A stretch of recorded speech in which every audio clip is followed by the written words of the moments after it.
Hey guys, Smitty here. Thanks for tuning in and welcome back. Today we are back in Valheim and taking a closer look at my most recent build, the Bridge House.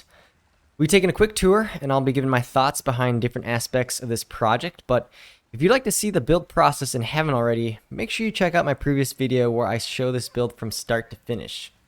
But without further ado, grab a snack, grab a drink, let's get right into it. Alright guys, so the bridge build. Whereas the intention for my last video was really just to be kind of like a relaxing experience showing the build process. Today I wanted to kind of get into the nitty gritty, give my thoughts about this build, kind of just take you on a more in-depth tour here. So I've had a bridge build in mind for a while now. There's obviously sometimes these like ravines that go through some areas of the map, and I just thought, it'd be kind of fun to, integrate a bridge and a house together. I thought it was kind of like a whimsical, fun idea, and yeah, this is the kind of the result, and I think it worked out really well. I think it's just it's fun because there's just so many like different levels to it, right? Like you got the under area with like the docks and like boats coming through, and then you kind of got the house structure that sits on top of it. I think an important part for me in this build was to make sure that it didn't seem just like very one-dimensional with the bridge side. So, for instance, here I made sure that this middle segment was actually uplifted a little bit from the rest of it, and I think that makes the structure actually just look a little bit more dynamic and a little bit more interesting, right? Like, so for instance, if we just built this across and it was just flat, I don't think that would look as nice. So varying different height in the build, I think, always lends itself to looking a little bit more interesting. And then having, different layers here. So like, I don't know why, but whenever you have a build where you have any kind of like under area, whether it's like a basement or in this case like underneath like the bridge, I don't know, I just love it. I just think it's super charming.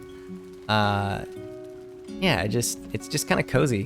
Whenever you can vary different heights or different scales or different sizes in a build, it always helps. Like for instance, even like the support beams here, initially they were just singular support beams like this, but when you just add some different widths and different sizes, the different structures of a build, it just makes it look a little bit more interesting, right? So for instance, with these support beams, all this really is you place one, rotate it in 2 clicks, line it up right there, and then just circle it all around, then build up. So doesn't actually add any more structural integrity, but I think it just looks a little bit nicer.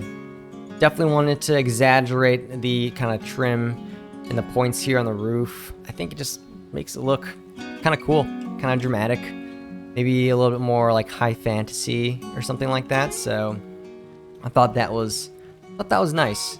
So yeah, I think that also lends itself to just being kind of an interesting composition when you look at it overall. We go into the building itself, really cozy. So from this side you walk right into the kitchen, and it's kind of like the lower area, and the way I've kind of designed this is that you kind of ascend up to different levels as you continue. So again, lowest area with the kitchen, and then it would go up to here, and we have the dining area, which I really like. This wasn't intentional, but if we kind of sit over here in the corner, the light beam actually just like perfectly shines down on the table, on the food, and just really makes it look super nice. So didn't plan that out, but it worked really nicely, and I think it gives a nice atmosphere to our dining table. But yeah, it feels really cozy. I've mentioned this in my other build. I'm obsessed with this like red jute like curtains and rug. It's such a nice decorative piece, and I've just been using it in a lot of builds recently. As we continue up to here, this is kind of like an office space, I guess, where you may be planning your next adventure. So we have the cartography table, maybe some chests and our favorite weapons up here. But thought this was nice. It's right up here next to this opening in the roof, which serves as a nice little window peering over the river, which I do really like. But yeah, so I like how we kind of have that ascending leveling going on here, because yeah, it just makes the build flow, makes it feel a little bit more dynamic. You know, I was thinking about maybe going for more like a symmetry where it sinks down and then it sinks down on the other side. But I thought, you know what, let's do something a little different at that side. So I built up a little office area, but it does come down to here where we have just a little bit of storage here. Just kind of make the build feel lived in, make it feel kind of like an authentic place where people have settled and have their tools. And then we have, yep, just our room with our signature bunk beds. It's just kind of a really effective way to fit a couple large beds in a small area, and it looks kind of cool. So really like that. Yeah, and then we have stairs going down on each side, down to each one of these little dock areas, which kind of serve as just more storage spaces. We have some fishing rods. Yeah, maybe drying out some fish here for some supplies. But yeah, again, I really love like under areas in builds. I think it's just super charming. All right, and then as we head out to the back here, we just kind of have the other trail heading off on the other side of the river.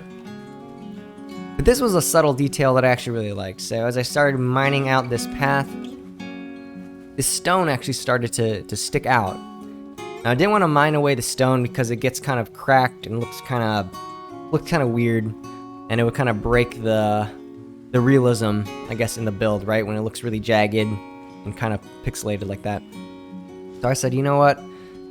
How can we integrate this like overhanging stone without just looking kind of weird? And it's like, well, maybe the people who lived here like stilted it up with some logs. And so I added some log beams, and again, just kind of a subtle detail, but I actually really like that. And it just kind of adds to the feeling of people who have lived in this world and made these kinds of considerations, right? And it adds another sense of charm here. And as we work our way over, there's another stone here that's being kind of propped up by some logs, and the path just continues here. And I like how it is kind of like a little hillside path here. But yeah, so it's not an overly large structure here, but I think it's well designed, and it's just kind of the whimsical and fun idea. You know, it's I always enjoy the builds that are maybe a little bit more like original, kind of unusual. So this was a lot of fun for me. It just things kind of fell into place really nicely for this one, and it just kind of flowed really well. But I am a fan of bridge builds or bridge house builds, so I'll definitely try some more designs in the future. Would love to see your guys' take on a bridge house, so hopefully I can provide some inspiration, and would love to see what you guys could come with. Definitely send them my way. But yeah, hopefully you guys enjoyed this video. Hopefully you guys could pull some inspiration. If you did, please make sure you like and subscribe. I will catch you in the next one. Thanks.